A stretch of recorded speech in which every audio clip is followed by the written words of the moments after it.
নমস্কার বন্ধুরা, আজ আমি আপনাদের সঙ্গে চিকেনের একটা নতুন ধরনের রেসিপি শেয়ার করব।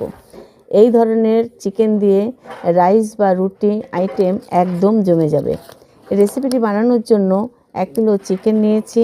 ম্যারিনেট করার জন্য হাফ চামচ পাতিলেবুর রস, পরিমাণ মতো লবণ, 1 চামচ ধনে জিরের গুঁড়ো, 1 চামচ আদা রসুনের পেস্ট, সামান্য সাদা তেল দিয়ে আধা ঘন্টা মেখে রাখবো। এবার শুকনো খোলায় একটা মশলা বানিয়ে নেব। 1 চামচ গোটা ধনে, 1 চামচ মৌরি, 1 চামচ জিরে, একটু জয়িত্রী শুকনো খোলায় ভেজে গুঁড়ো করে নেব।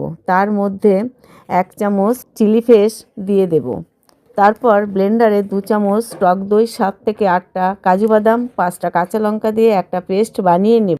কড়াইয়ে সাদা তেল আর 1 চামচ ঘি দিয়ে দুটো পেঁয়াজ কুচি, তেজপাতা দিয়ে হালকা বাদামি করে ভেজে নিয়ে ম্যারিনেট করা চিকেন দিয়ে একটু ভেজে নিয়ে পেস্ট করা মশলা দিয়ে কষিয়ে 2 চামচ ফ্রেশ ক্রিম দিয়ে নেড়েচেড়ে ভেজে রাখা মশলা দিয়ে আরও 2 মিনিট কষিয়ে সামান্য জল দিয়ে 5 মিনিট ফুটিয়ে ধনেপাতা দিয়ে নামিয়ে নিলেই তৈরি চিকেন মহারানি। এবার আপনারা গরম গরম নান, রুটি, রাইসের সঙ্গে পরিবেশন করুন, অসাধারণ লাগবে।